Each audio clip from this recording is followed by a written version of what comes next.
Alaan mo! Blind Item News, gandarang aktres may bagong property sa isang exclusive village. Wow, lalong lombonggacious si gandarang aktres sa usaping investment. Napabalitang bongganderang bahay niya somewhere in the south ng Metro Manila na pinagbuhusan ng pawis ni gandarang aktres bilang isang artista. Bukod sa malaki at yayamaning bahay, nakakamangha rin ang interiors na ang chika ng mga manang badida ay imported pang-alta, mamita. Ang latest kay gandarang aktres, may bago siyang property somewhere in the north naman.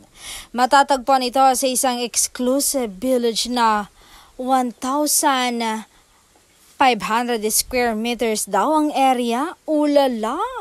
Napaka-bonggacious ni gandarang aktres na kahit hindi na tumanggap ng mga projects, buhay na siya at ang kanyang buong pamilya.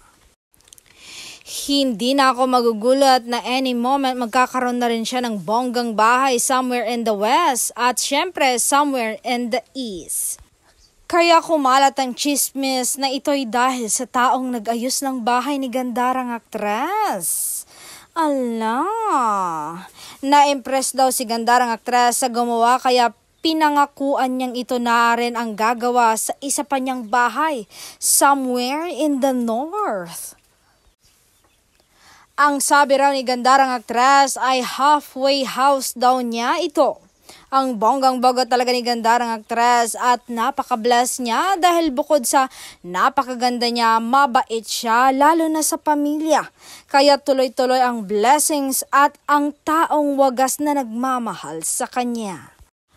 At may nabalitaan pa ako, totoo kayang willing ang kanyang love team partner? Napakasalan siya. Seryoso na raw ang relasyon ng dalawa. Sinchite.